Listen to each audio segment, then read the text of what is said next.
Okay. Welcome to Sweets. Oh no, sorry, wrong one. Sweet. Hi, my name's Cole. Where were you going with that? Hello. Hello. I'm Cole, And I'm Russell. and this is Loud and Queer. That was really good. Let's never do that again. Anyways, so welcome to the show. Welcome. We are hopefully getting better at these. We're trying really hard. Maybe a little too hard. We're trying a little too hard. To our 3 viewers that we probably have, Hi, Mom. thank you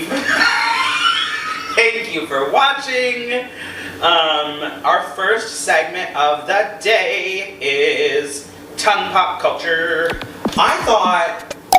You know what's funny is that we made tongue pop culture, which tongue pop comes from Drag Race. And I was like, we have not talked about Drag Race. And I'm like, we need to.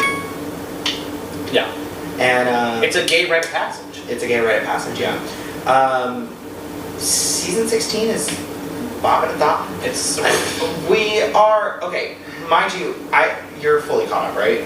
yeah. So right now, where we are at in the season, depending on, where or when this gets posted. When this airs. Yeah, right now we just had a top 2 of Saphira and Morphine.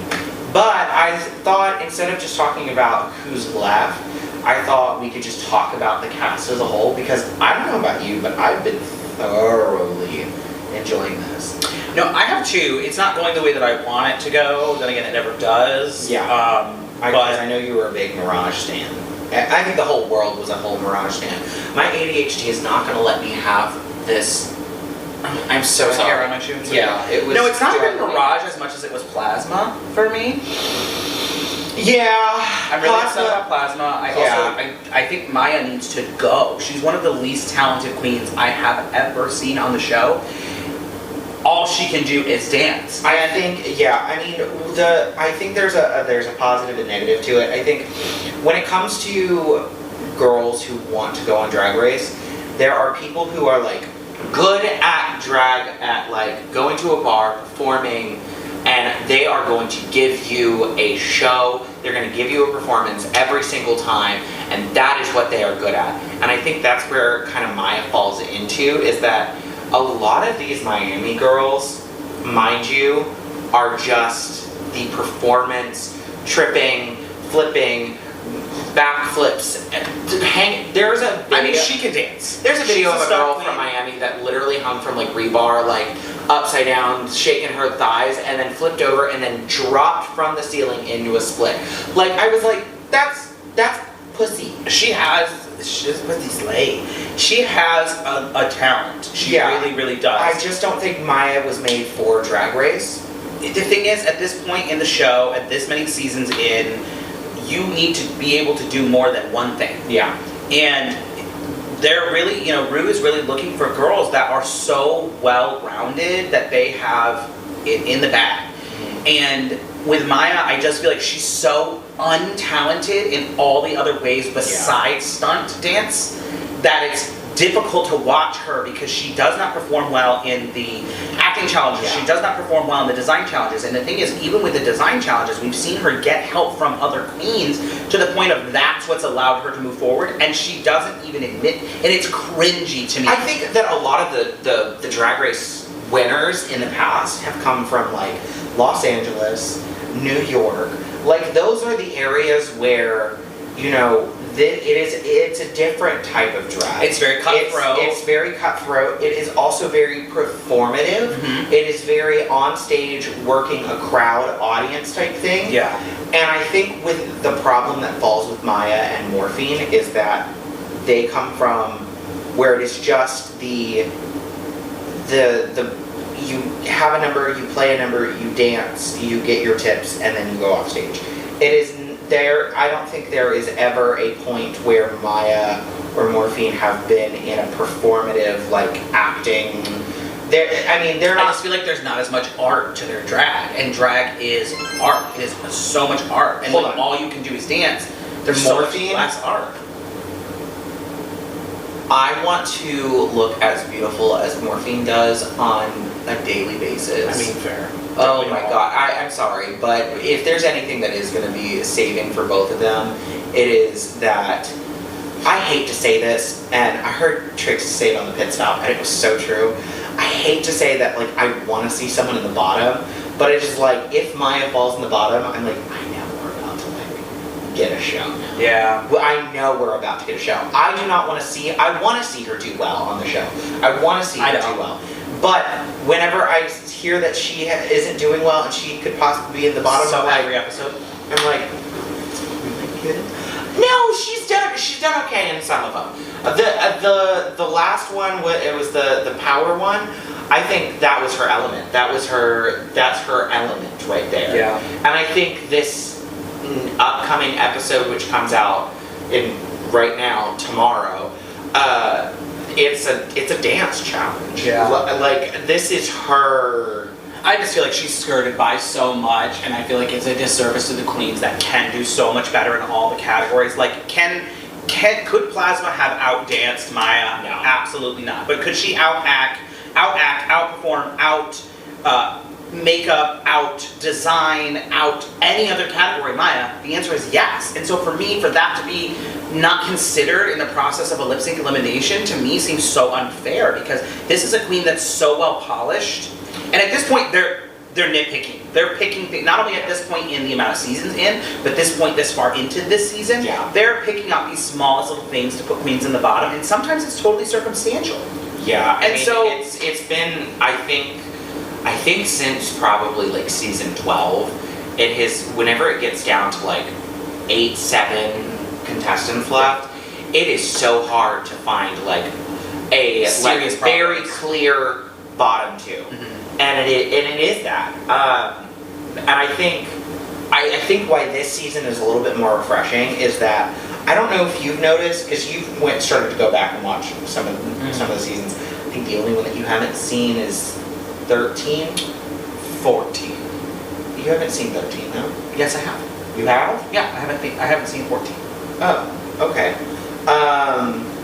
But the last couple of them, I feel like the queens got on the show and they were trying to play to, now it's social media and TV. and it's TV, so they're being a little bit nicer. But I don't know, and I said this to you, I love a good messy reality TV show. I mean, I do. I love when the girls fight. So this one over here doesn't like her, but let me tell you, I love Miss Jane. I love Miss Jane. I have to defend myself. I love Miss Jane. Plain Jane is one of the most talented, put together, all-around heavy hitter drag queens that the show has ever seen. Yeah. She is good or great at every aspect of drag. She is a butchy looking guy, and she understands the female illusion so well that when she is in drag, it is flawlessness. Her personality, despite her being a cocky bitch, she uses it to her advantage, and it takes her so far because she just has this confidence, and it shows in everything she does. That being said, what I don't like about Plain is the way that she treats other girls. We are already so... She's reeling it back a little bit. She is, because she knows she has to, because she laid on too thick, and Saphira came for her a little bit and was like, listen, mama, you're doing too much, you're trying too hard, you're being too much of a bitch. And being a bitch can be a shtick, it can be good for TV. It's the same reason why people like Silky Ganache lasted as long as it did, and Maya too. The reason why Maya's still on the show is not because she's super, super talented. It's because she makes good fucking TV. And they know that she's going to be in the bottom, and she's going to put on a show, and it's going to increase the ratings. In the end of the day, it is a reality TV show first, and a display of drag second. But I feel like you can put on a good show, and Maya's a good example of that. Maya's not mean, Maya's not a bitch. Maya's not, but you can put Maya on is a good starting show to come out of her shell a little bit. She clocked Morphine the other day, and she was like, I mean, a read is one I thing. went, But Plain goes out of her way to be like the saboteur of other girls and to say and do like shady, mean things. Cool. Plain has been... It's Fifi O'Hara part 2. Plain has been very tame, and then I just saw the preview, and there's a thing where Dawn was like, "Oh, you think that this is cute?" And Plain got up and was like, "Oh, well, you think you're pretty? You're wearing nothing but rags to not riches." Like she went in on Dawn, and I was like, I don't watch Untucked. I don't, because I do like a little bit of mess, a little bit of drama. Untucked was, well, But at the end of the day, it stresses me out. Untucked was like really good up until like, I think season 13 is where it started to, I mean, season 13 we got the iconic of like, you know, there are a couple of girls in here that I don't really like, particularly care for. Come on, Tamisha Iman. But 14 and past, it's like, it's been pretty tame. It has not been like a Cat fight every season like 9, 10, and 11 where it was like, you know, it was either Eureka versus Vixen or like Raja versus everyone in the fucking room. It was Vixen. The Vixen was, whew, she was a bitch. Yeah, Vixen, I think after the season and after going to like look at Vixen as a person, I see the side where she was coming from, and I feel like there could have been a nice discussion where we sat down and were like, oh, this is what we meant? God, that's cool. But yeah, I think this season's pretty good. It is a good, it's been a very entertaining season. Who's your winner? As much as I hate to admit it, I do think that Plain deserves to win at this point.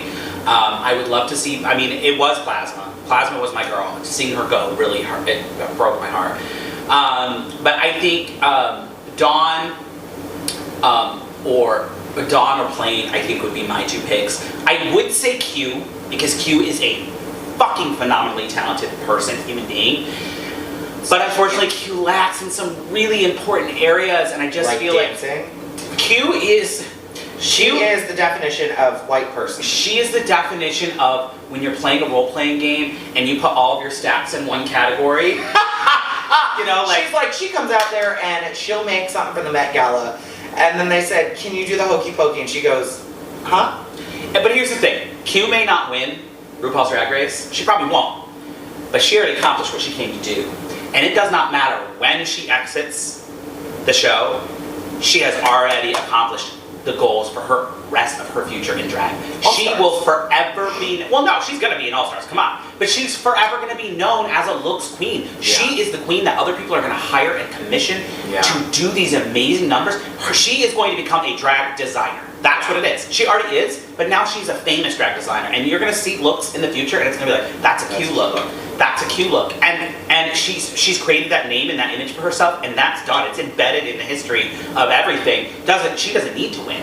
She's gonna make more money selling her designs, selling her teaching classes, doing all the things that people are gonna see come out of her. She's gonna be such a successful human being in the drag world. She doesn't even need to win. I'm gonna make Cole very upset, but I daily basis I have my top 4 that I'd be like, sure, you can win. Okay. And it is Miss Saphira Crystal. It is Miss Nymphia Wind. I forgot about Nymphia. I really would like Banana Queen to win. It is Miss Plain Jane. Mm-hmm. If you say fucking Maya. And are you serious? Miss Maya Iman Lopez. Let me just say this. The only reason I see her getting to top 4 is that... You see her winning the whole show? I said this is the top 4. If I had to pick a winner, it would probably be Nymphia or Saphira. I really like Nymphia. I don't like Saphira as a person. Saphira and Nymphia are like both. Saphira is very old classic drag. Yeah. She comes from that old classic drag. It's time to move on. And it really brings me back to like that thing. I know we could go on a spiel of as young drag queens. But just the reason I see Maya in the top 4 is I genuinely do not know who could take her out in a lip sync. Genuinely. Like I think most of these lip syncs this season have been pretty fair. They've been kind of tame. Most of the girls can't really boots the house down when it comes to a lip sync. Like, other than Maya. She Mirage, I think Mirage could have done it, but Mirage really flubbed up the words, and Yeah. that's a cardinal sin. She went home too soon, for sure. But, you know, I think there's a lot of people who are like, oh, Mirage, it's unfair that Mirage went home, but she danced the house down boots, but she didn't know the words. And then there's other people that are like, oh, well, Plasma has a better track record, and Maya has been in the bottom 3 times. She took out a high competitor. I'm like, she knew the words, and she did it better than Plasma did. Yeah. So it's like, unfortunately, in the competition set, that is your last chance to save your life. And Maya said, got it. Here's the thing, though. It's been shown time and time again, especially at this point with Drag Race's popularity, that you don't need to win the show to be successful afterwards. You don't even need to get to top 4, top 3. It doesn't really change much. If you either make a name for yourself or you don't. And girls like Mirage and Plasma, they did it. Mirage did it in a few freaking episodes.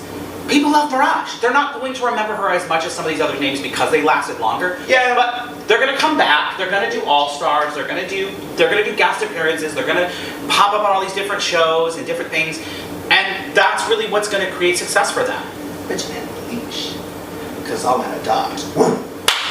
Anyways, now that we've talked about Drag Race for 15 minutes, we're gonna move on to our next segment, which is brand new segment. We haven't done one. we haven't done. We haven't done this one yet. Oh, okay. It's called Back in My Day. Back in my day.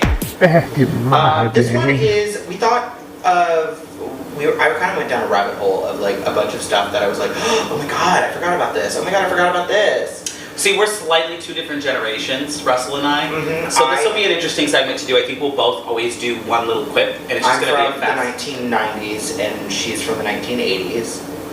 And so... Now, I'm actually from the 1990s. This one barely meets the cusp. What, 98? No, 96. Really? How old am I? I'm 27. I've been having this really bad problem of knowing how old I am. Yeah. I'm 26. See, it's a dementia. It's setting 19 already.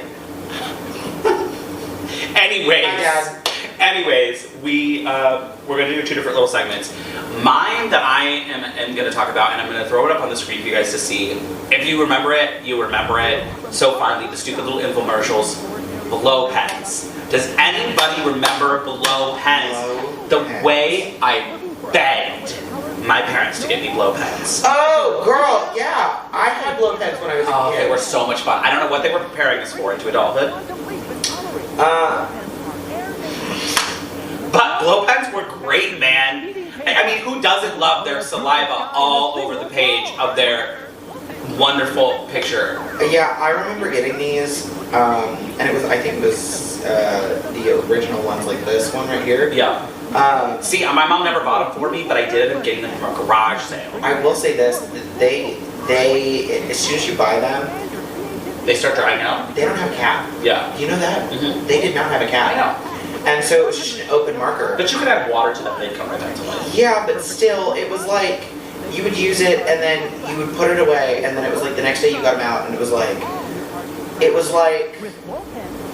I don't know, we're gay, so I can say it, but it's like you go one round, and then you immediately go in a second round. It's like that second round. Not as good the second time. It's not as good the second time. It's just not. Anyways, they also made a freaking attachment for it that was like an air pump. The one that had the literal cocaine, what is it, that heroin pipe thing attachment? Do you know what I'm talking about? Is that? No! It's like, it looked like an airbrush thing. Like it had the little metal thing that was on top of And it. it connected to the blow pens. Yeah. Yeah. That, I don't know why, it just reminded me of the pipe. The little glass pipe. I don't know why. We have 2 different childhoods. I guess so. Anyways, what's your thing? So my thing, I have been going on a rabbit hole on TikTok because it was my childhood. I would play these games constantly, and it was Freddy Fish. It was any of the humongous games. Do you know the humongous games? If y'all don't know the humongous games, it has taken over my feed. It is Freddy Fish and her best friend Luther, And then there was Pajama Sam. Who was the putt-putt car? There was Putt-Putt. Yeah, putt-putt. Putt-Putt. And then there was Spy Fox. Spy Fox, yeah. And they were all like point and click games. Flash And games. yeah, it was very much like, you know, you had to solve a mystery or you had to like complete a mission or something. But the big one that really threw me back into a loop, this is very niche, so I'm be very surprised if anyone played this. There was a Carmen Sandiego game, but it's not the one that I think you're thinking of. This was a word game that was Carmen Sandiego, and it was 13 like spies that had been cryogenically like not frozen, but like they would babble and they couldn't like speak words. So you had to go to travel to these different places and solve these like word puzzles. And it was like you were either Carmen Sandiego or like Carmen Sandiego was capturing these people. I never remember if Carmen Sandiego was the villain or not. But that was the huge one. I played those games religiously. Did you play any of them? I played the regular Carmen Sandiego, like Where in the World is Carmen Sandiego game. It was a red disc. But do you remember the discs that would come in cereal boxes? Yeah, that's how I discovered Freddy Fish. Yeah, and my sister and I would always get them, and we would play we would have so much fun with the games. There was a Crunchberry, a Captain Crunchberry, like science, like you could like build Crunchberry like creatures, and it was so much fun.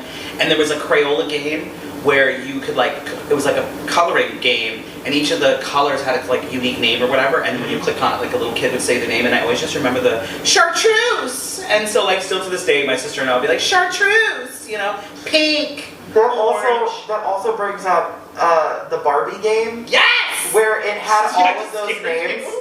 That was all the game, like the names, but it was like your name was Heather, but it had Heliquandra, and I'm like, the princess games too. Do you remember any of those? We had a Snow White, a Sleeping Beauty one. I was not that gay.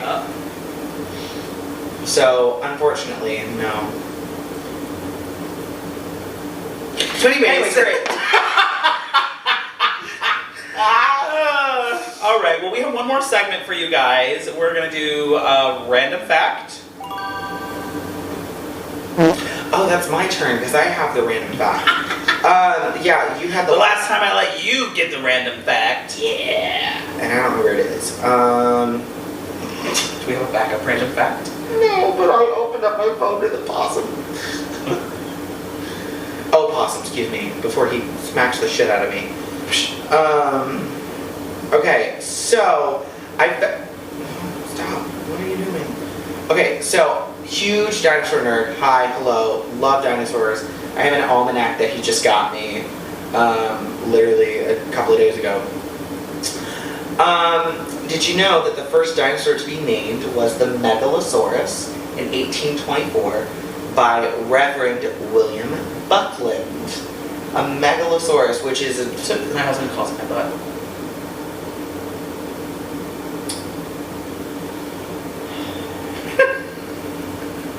Is the Megalosaurus a herbivore or carnivore? It is a carnivore. Megalosaurus was originally a picture of a Megalosaurus. It's a theropod.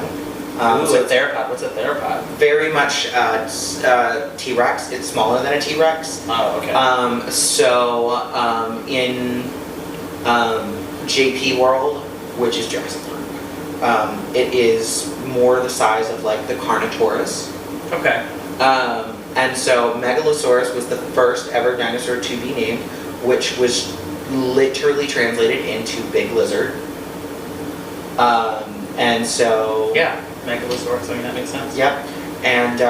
even though, you know, dinosaurs are more closely related to birds. Yes. And the closest living relative to a dinosaur is a chicken. Domestic chicken. And a lot of people don't understand that, which I was going to tie that into it as well, actually. You're welcome. Thanks. I didn't ask. They never do. But dinosaurs, most theropodic dinosaurs, I don't think that's a correct term, but theropods, their arms cannot straighten. Mm-hmm. They cannot have straight arms. They're always bent arms. And it's very just much like a chicken. That if you take and push on their elbow, it goes completely straight. But as soon as you let go, it snaps back. Yeah, because they're just under evolved wings. Yep. And I think that is really cool. And I love the Megalosaurus is very Rated? unpopularized dinosaur. Yes. Oh my god, wait, grab my almanac. Wait, I want to see what it says. Hold on, I know it should be in there. I don't find it. It has to be in there. Under the M's. Oh, good job. Thanks. Good job. It has to be in here. Majungasaurus. Yes, that is the thing. Wow, these are Megalosaurus. The Megalosaurus is one of the first dinosaur discoveries in the world. It was also one of the first truly large predators to walk the planet. It stalked the shores of the UK in the Middle Jurassic period, back when Britain was a series of small tropical islands like the Bahamas are today. It would have fed upon many herbivores, including stegosaurs, sauropods, as well as some of the marine life that washed up on the coast. They were 30 feet long. Make sure you put your hand behind it, so like a beauty blender. Today's episode is sponsored by Megalosaurus. Well, anyways, ladies, gents, whatever the hell you are on the other side of this camera, we love you. Thanks for watching our episode, and we will see you next time on We're gonna pussy pop down the house boots, mama god. Sorry, I just renamed the podcast to that. Loud and Queer. Loud and Queer. Bye.